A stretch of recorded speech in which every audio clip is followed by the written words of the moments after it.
सुप्रभात बच्चों, मैं विनोद सर आज वर्ग नवम में प्रमुख परीक्षा उपयोगी प्रश्न बताने जा रहा हूं, जो कैसे बोर्ड परीक्षा में प्रश्न पूछता है और स्टूडेंट कंफ्यूज कैसे हो जाता है वह स्पष्ट बोर्ड पर मैं बता रहा हूं।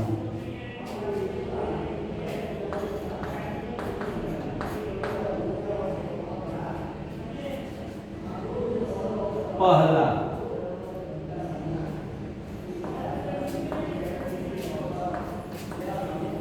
लंकेश।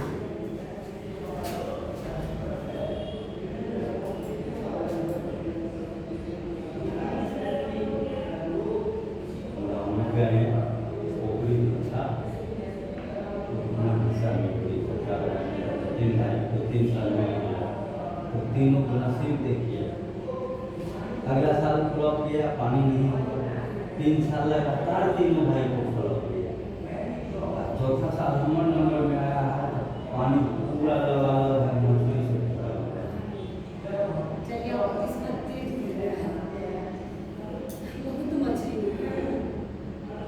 तो 1,55,000 में दे दिया। 1 लाख भेज दिया था पहले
देखिए। पहला, लंकेश निम्नलिखित में से किस शब्द का उदाहरण है?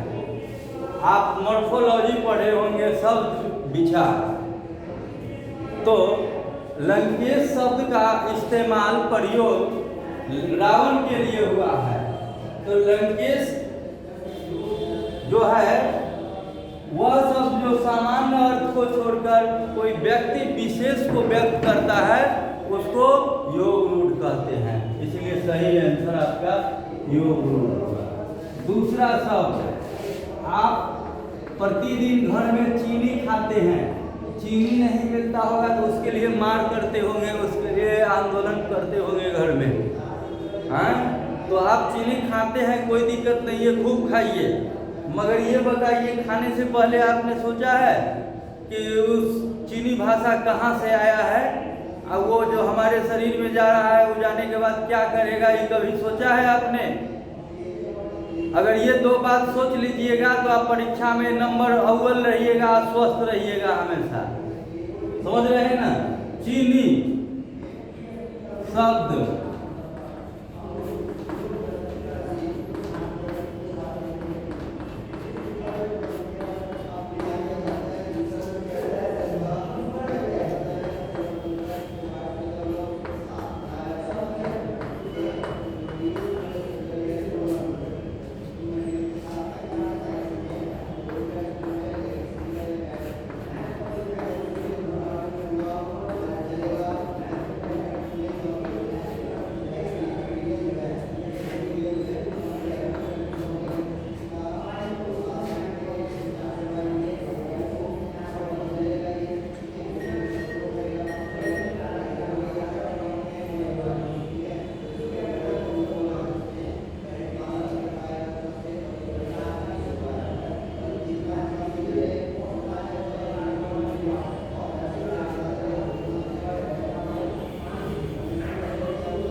चाय, गड़बड़ा गया, चीनी नहीं चाय, प्रतिदिन चाय पीते हैं, चाय में चीनी डालकर पीते हैं, तो चाय शब्द किस भाषा से लिया गया है? अब आइए, चीनी,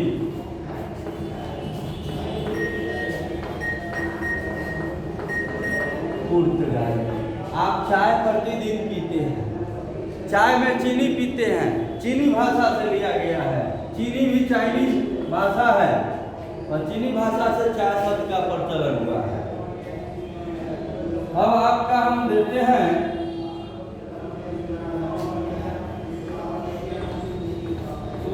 लीची शब्द।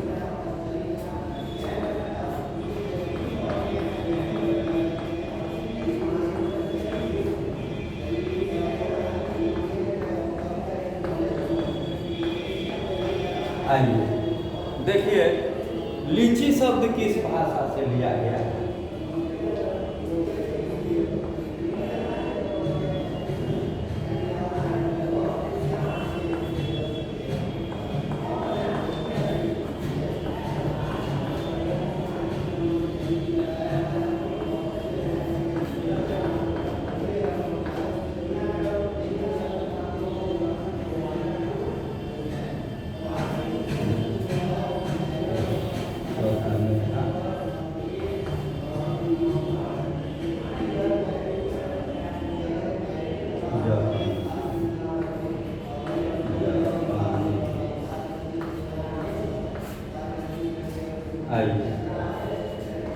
जापानी, चौथा चीन। देखिए, आप लीची शब्द का प्रयोग हमारे यहाँ बहुत ही प्रसिद्ध रूप से है। लीची खाते भी हैं, जरा खाने से पहले ये ध्यान से सुनते हैं, उसको कभी विचार किए हैं कि ये लीची है। लीची पेड़ से फला है, लेकिन किस भाषा से इसका नाम लीची पड़ा है?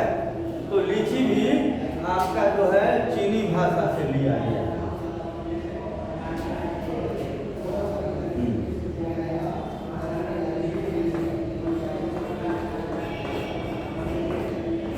गमला,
आइए, गमला शब्द जो है पुर्तगाली भाषा से लिया गया है।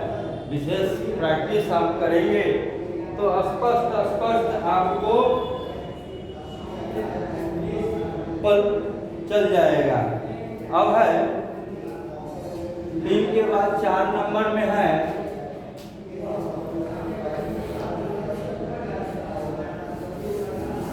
ये तो आपका भाषा से रिलेटेड है। स्टूडेंट खाली भाषा और लिपि को याद करता है और परीक्षा में ऐसे प्रश्न पूछता है। खाली भाषा और लिपि को याद कर लेने से नहीं संभव है। उसके लिए समझना होगा कि हमारे वर्ड सब किस भाषा से लिया गया, ध्यान देना होगा। ये तो कॉमन बात है। आइए,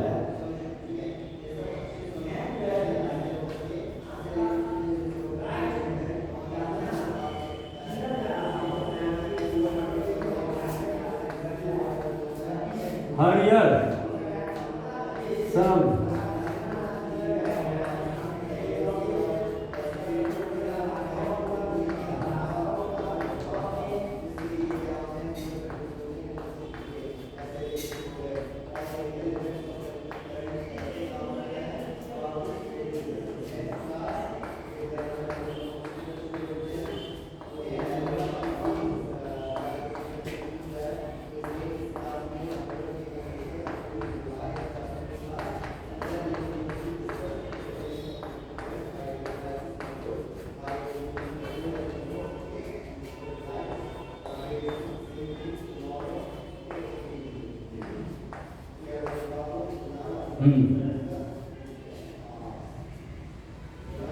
हरिहर, हरिहर शब्द किस समास का उदाहरण है?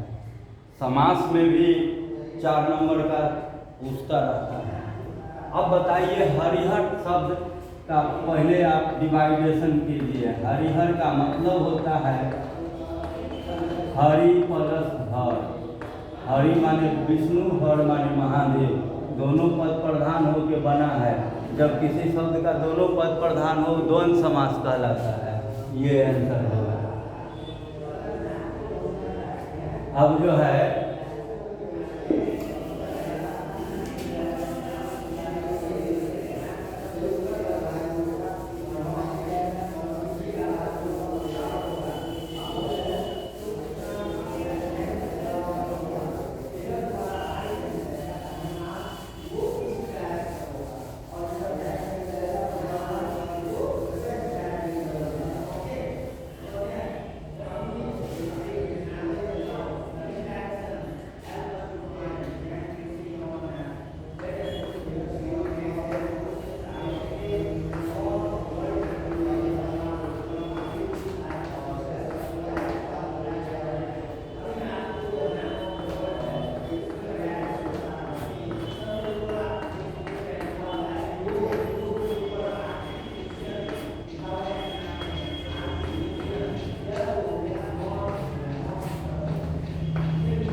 नीलकमल किस समास का होगा? नीलकमल का मतलब होता है नीला, नीलकमल और नील गगन और नीलकंठ। ये 3 गो समास ऐसा है जो परीक्षा में एकदम टर्न अप ले लेता है। कभी नीलकंठ पूछ देगा, कभी नीलकमल कमल पूछ देगा, कभी नील गगन पूछ देगा। एकदम रहना है ये नील जो है सो जरूर रहता है। तो देखिए, नील कमल का मतलब है नीला हो जो कमल, इसमें तुलना किया जाता है। सब कमल को नील कमल नहीं कहेंगे। जो कमल नीला रंग का हो, बड़ी खूबसूरत हो, वो नील कमल होता है। इसीलिए वह आपका जो है कर्मधारय समास। अब आइए छठा,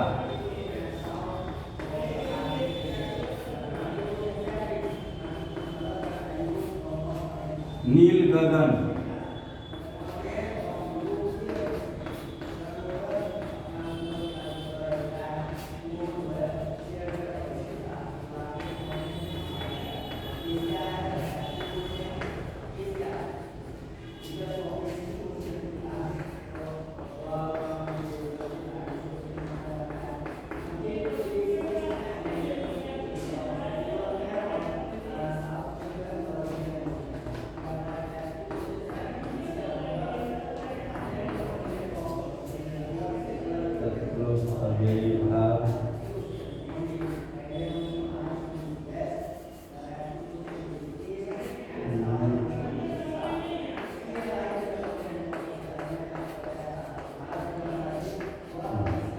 देखिए, जैसे नील कमल है वैसे ही नील गगन है।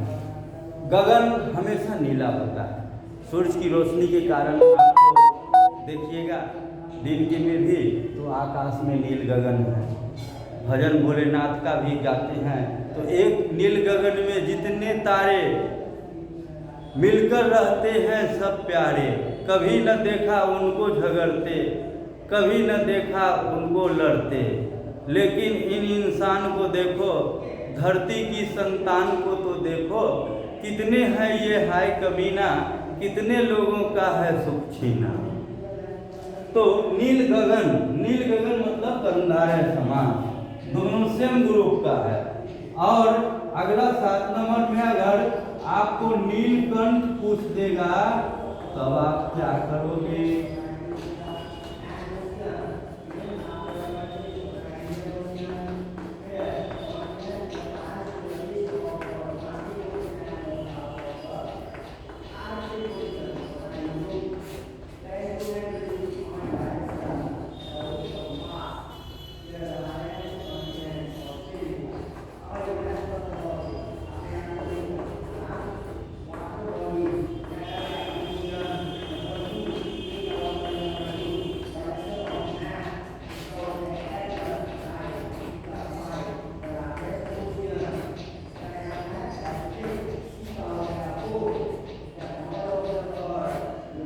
देखिए नीलकंठ भी समास का उदाहरण। अब अर्थ आप पकड़ना होगा, ये दोनों एक ग्रुप का था, ये अलग है,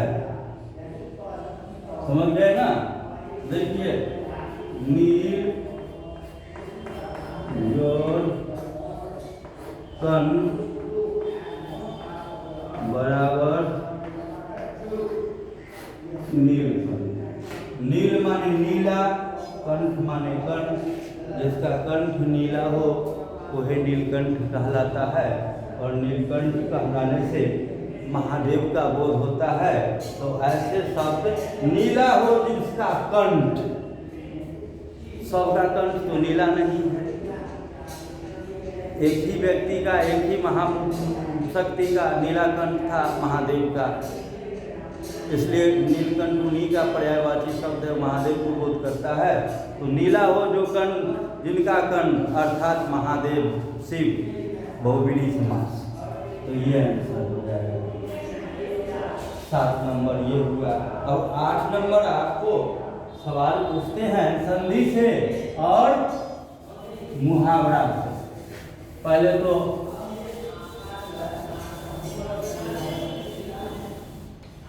हम लोग हमेशा दूसरों को कामना करते हैं, अपने लिए भी कामना करते हैं, हे ईश्वर हम निरोग रहें, हे ईश्वर सभी को निरोग रखे, सर्वे भवन्तु सुखिनः सर्वे सन्तु निरामयाः। निरोग शब्द देखिए, निरोग सबसे बड़ा उपहार है।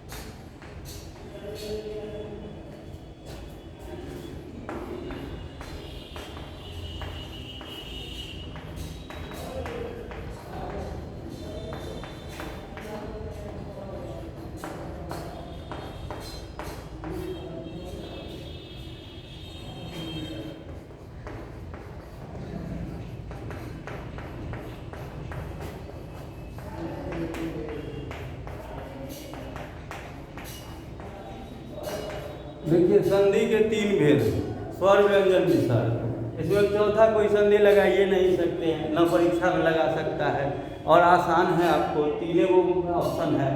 तो 3 गो है लेकिन आपको पकड़ना है ना, वो 3 में से पकड़ाए तब तो निरोग शब्द है तो पहले संधि विच्छेद कीजिए। देखिए नि जोड़ रोग, निरोग, इसमें विसर्ग का प्रयोग हुआ, इसलिए क्या हुआ? विसर्ग शब्द।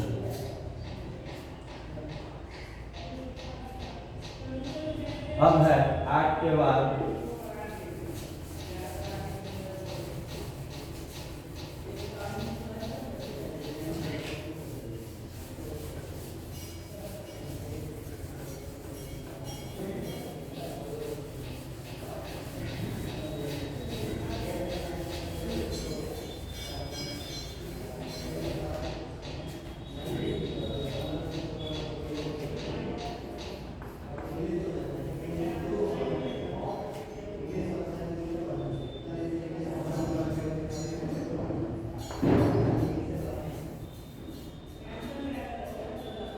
अब है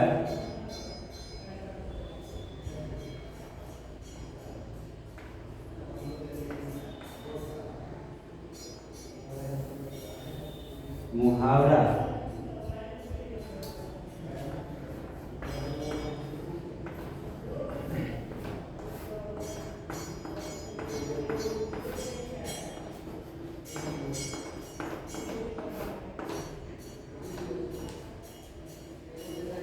मुट्ठी गरम करना।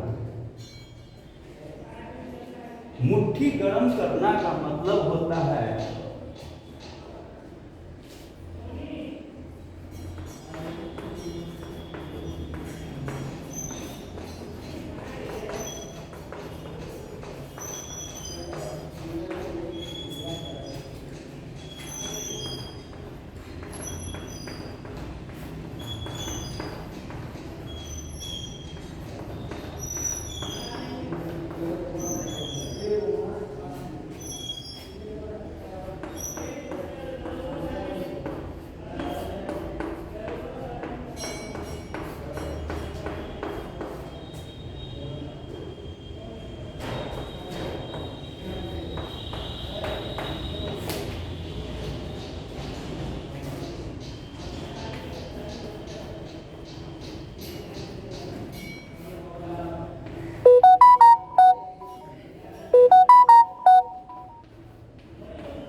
मुट्ठी गरम करने का प्रयोग अर्थ प्रायः हमारे दैनिक जीवन में होता है।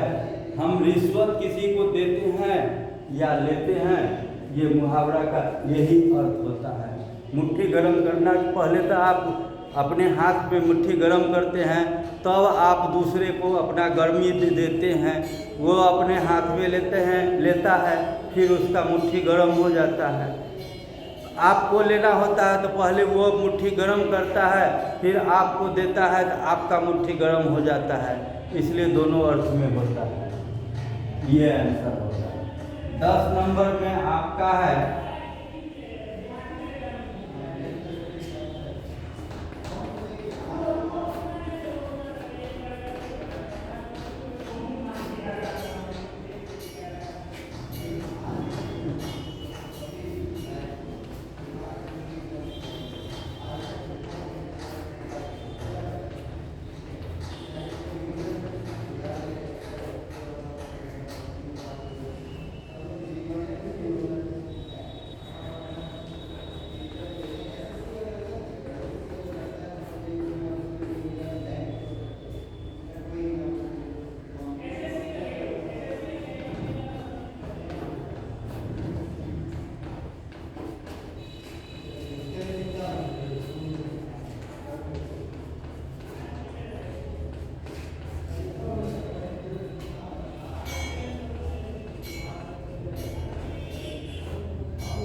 देखिए, गाल बजाना, शंख बजाना।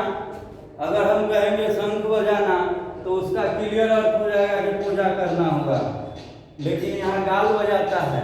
गाल बजाने का अर्थ समझना होगा। भोलेनाथ को भी अंतिम में जब पूजा करते हैं, अभिषेक और हो जाता है तो अंत में गाल बजाते हैं। एक अर्थ आता है लेकिन वो चरण प्रसिद्ध नहीं है, एक्यूरेट नहीं है। वो वहाँ वो अपवाद के रूप में एक्सेप्शन है वह।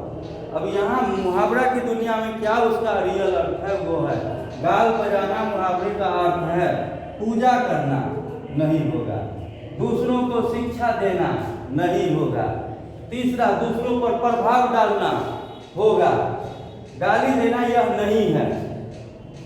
गाल बजाने का अर्थ होता है दूसरों को गाली नहीं देना। जैसे मुहावरा में उसका प्रयोग कैसे अपने मैथिलांचल में, अपने क्षेत्रीय भाषा में होता है कि गाल देवई बजा तो सास जयतई लजा। कहने का अर्थ है कि उसकी पुतो है, सास के साथ वो ऊंच नीच करती है, उसका मान की बात नहीं करती है तो चुप हो जाएगी कि कहीं पड़ोसी न सुन ले। तो उसको तौहीनी होगा। इस डर से वो साफ चुप हो जाती हैं। ये समझती है क्या कि हम गाल बजाते हैं तो भाग जो जाती है ना, तो डर जाती है, आजकल हम वीर हो गए हैं, बस यही सोच हो जाता है।